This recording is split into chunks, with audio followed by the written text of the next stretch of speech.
Et salut Moussaillon, on se retrouve aujourd'hui pour le résumé de la 5e semaine du Vendée Globe. Au programme de cette semaine, eh bien, c'est la traversée de l'océan Indien, un océan très redouté par tous les skippers. Bon, beaucoup plus par les skippers réels que par les skippers virtuels, où les conditions ont été beaucoup plus clémentes, il faut le dire, et les trajectoires beaucoup plus simples à élaborer, on va se l'avouer. Au cours de cette semaine, il y a aussi un skipper qui va malheureusement abandonner. Et n'oublie pas qu'à la fin de la vidéo, il y a le résultat du concours de cette semaine, et évidemment, je vous donnerai l'énoncé du concours pour la semaine prochaine. Et sur ce, je vous souhaite une très bonne vidéo. Et voilà, on se retrouve sur la cartographie disponible sur le site du Vendée Globe et je vous propose de reprendre là où on s'était arrêté la semaine dernière et de vous faire un petit rappel sur la situation. Alors tout en tête, on a bien sûr Charlie Dalin, Thomas Ruyant et Louis Burton, donc qui sont actuellement les 3 hommes forts de la course, et donc on a une petite flotte de tête, et à l'arrière on a des petits groupes qui se sont formés en fonction des petites fenêtres météo, et à la fin on a Jérémy Bayou qui essaye de rattraper les autres concurrents. Évidemment les événements marquants de la semaine dernière, ça a été les abandons de Sébastien Simon, le naufrage de Kevin Escoffier qui a logiquement abouti à son abandon, Kevin Escoffier qui s'est retrouvé ensuite sur le bateau de Jean Le Cam, et enfin l'abandon de Sam Davis qui est finalement allé à Cape Town avec Sébastien Simon pour aller faire des réparations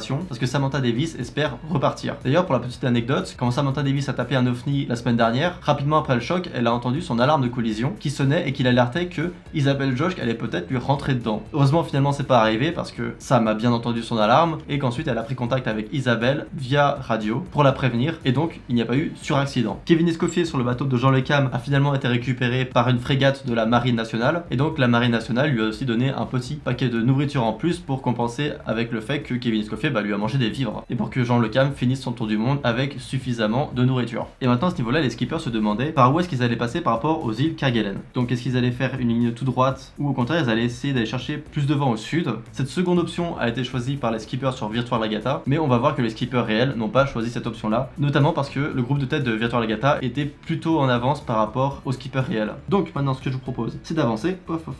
Donc à ce niveau de la course, dans la flotte de tête, les skippers se sont pas mal fait balader. Il y avait des conditions plutôt musclées, donc des grosses vagues et beaucoup de vent. Et on peut voir aussi que les skippers évitent les zones avec trop de vent. Parce qu'un voilier, c'est pas aussi simple que ça. En fait, c'est pas parce que plus il y a de vent, plus on avance vite. Non, à un moment, il y a trop de vent, le bateau va être en surpuissance, donc au contraire, on va ralentir. Donc il y en a sur Virtual Regatta qui se disent, attendez, j'ai un vent de 70 nœuds, pourquoi est-ce que j'avance pas plus vite que lorsque j'ai un vent de 30 nœuds? Et c'est parce que dans la vie réelle, quand t'as un vent de 70 nœuds, et t'es en mode survie et plus du tout en mode performance. Parce que sinon, ton bateau, il casse.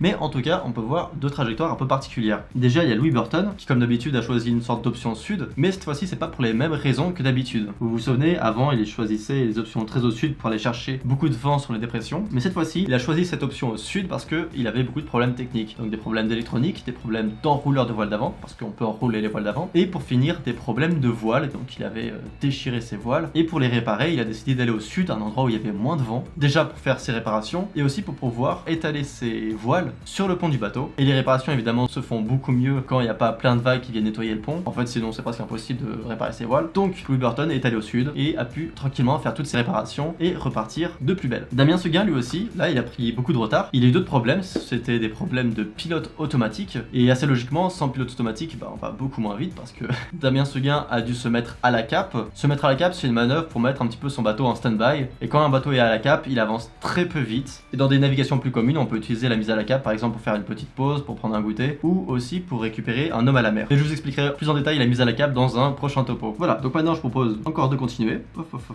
Et là, en tête de la course, il y a quelque chose d'intéressant qui va se passer. Regardez ici, il y a toute une zone sans vent, donc là ici on n'avance pas du tout. Et le truc c'est que Charlie Dalin il est en tête et il peut aller aussi vite qu'il veut, mais il va être limité par cette zone où il n'y a pas de vent. Et vous voyez, la zone sans vent est très très large et donc il va être bloqué par cette zone là. Et vous voyez que tout derrière, les autres ils ont du vent. Et la conclusion assez logique, c'est que tout le monde va rattraper Charlie Dalin, ce qui va rajouter un petit peu de suspense à la course. On aime bien ça. Regardez qu'on avance, on va voir tout le monde qui rattrape Charlie Dalin à l'arrivée du cap Lewin qui est juste ici. Et là, on peut remarquer quand même que c'est assez incroyable ce qui se passe. Parce que quand on regarde la flotte de tête, on peut remarquer qu'il y a beaucoup de bateaux foilers, mais aussi il y a beaucoup de bateaux sans foil. Donc vous voyez, même sur le trio de tête, c'est Charlie Dalin, Thomas Ruyant et Yannick Bestaven qui ont tous des foils. Juste derrière, on a Jean Le Cam évidemment, on a Damien Seguin, on a Benjamin Dutreux qui eux sont sans foil. Et si je vous rappelle un peu les pronostics du début, c'était que dès les alizés dans l'océan Atlantique, Atlantique, donc à ce niveau-là, beaucoup de pronostics disaient que les foilers allaient déposer tout simplement les bateaux sans foil. Et là on se retrouve bientôt au deuxième cap et on se retrouve avec un mélange en tête de bateaux avec foil et des bateaux sans foil. Alors vous imaginez bien que ça ouvre beaucoup de débats actuellement,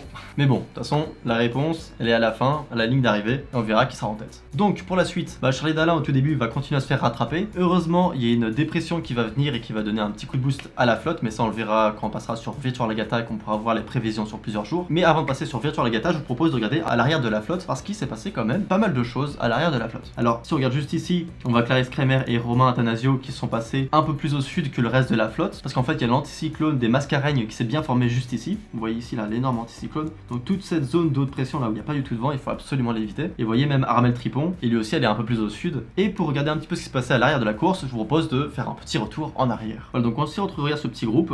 On peut voir tout d'abord que Armel Tripon, qui est un bateau très performant, a décidé de continuer à longer la zone d'exclusion, tandis que ces trois bateaux là, donc Alain Droura, Arnaud Bessières et Stéphane Le Diraison, ont décidé de faire une route plutôt vers le nord pour éviter de se manger le gros coup de vent qui va venir. Vous allez voir, on peut continuer à avancer un petit peu. Voilà, donc ils ont voulu vraiment enrouler un petit peu cette dépression qui est arrivée, et malheureusement ils vont même passer par le centre de la dépression, et ça ils vont pas du tout aimer parce qu'en fait c'est un endroit où il y a très peu de vent et il y aura quand même beaucoup de vagues, et ça c'est très frustrant quand on est en mer, que tu es ballotté par les vagues et que t'avances pas, c'est très difficile à subir, et encore plus quand tu es en plein milieu d'une course. Mais voilà, ils vont pas se faire bastonner et ils vont réussir à passer cette dépression sans problème majeur. Voilà, donc avançons un petit peu, hop. Et là on peut faire un zoom sur le bateau de Manuel Pouzin, qui lui aussi a fait un petit tour un peu plus tard vers le nord, mais là il a fait un petit zigouigoui, et en fait c'est tout simplement qu'il a vu qu'il avait une fissure dans son safran bâbord. Heureusement pour lui, à ce moment-là, il était dans des conditions plutôt clémentes, et donc il a pu réparer tout ça et repartir. Mais donc ça a fait ce petit zigouigoui. Là on peut voir autre chose, c'est le bateau de Fabrice Amédéo qui fait route vers le nord. Et ça on l'a vu par le passé que c'était pas une bonne nouvelle. L'ordinateur de bord de Fabrice Amédéo est tombé en panne. Alors il avait bien deux ordinateurs, mais le premier était tombé en panne pendant la descente de l'Atlantique, et donc Fabrice Amédéo s'est retrouvé sans ordinateur. Et l'ordinateur c'est plutôt important parce que c'est grâce à ça que les skippers traitent les données météo, et donc c'est grâce à ça qu'ils font leur routage. Donc là ça voulait dire que Fabrice Amédéo, il avait plus que sa position GPS, et toutes les prévisions météorologiques, là ça devenait assez compliqué. Donc soit il réussit à réparer son ordinateur de bord et peut repartir tranquillement, soit il continue le Vendée Globe sans ordinateur, donc là c'est naviguer à l'aveugle, mais c'est très compliqué, ça peut être très frustrant et c'est pas du tout performant évidemment. Ou alors la troisième option, c'est d'abandonner et faire route vers Cape Town, et c'est cette dernière option qu'il a finalement choisie. Fabrice Amédéo a décidé d'abandonner et va vers l'Afrique du Sud. On peut continuer à avancer. Et ici on peut remarquer que Jérémy Bayou, et bah ça y est, malgré son énorme retard au début, il n'est plus dernier de la course, donc un grand bravo à lui. Et maintenant ce que je vous propose c'est d'aller voir sur Virtual Regatta ce qu'ont fait les skippers virtuels et regarder un petit peu les prévisions météorologiques pour les prochains jours. Et voilà, donc on se retrouve sur le site de Virtual Regatta, et comme d'habitude, je vous propose d'aller voir la trajectoire de François Gabard, qui est toujours en tête de la flotte. Donc la trajectoire de François Gabard, c'est celle qui est en rose, et je vais pas vous mentir, ça a été assez simple ce qui a été fait par la tête de la flotte cette semaine. Alors il faut savoir que la tête de la flotte était un petit peu en avance par rapport à la flotte réelle, et donc eux, ils avaient une fenêtre pour aller chercher beaucoup de vent au sud des îles Kerguelen, et ensuite ils ont longé la zone d'exclusion pour faire au plus court possible et avoir beaucoup de vent. Là ici, ça a été le grand chouchou, donc tout le monde a fait une ligne droite, ça a été très simple, et tout le reste de la flotte a fait pareil, une grande ligne droite. Et ensuite là on se permet un petit peu de se décoller de la zone d'exclusion. Donc voilà pour la trajectoire de François Gabard. Ensuite si vous voulez on peut regarder la mienne. Alors au début de la semaine évidemment j'ai commencé par retourner une deuxième fois dans la zone des glaces, parce que j'apprends pas de mes erreurs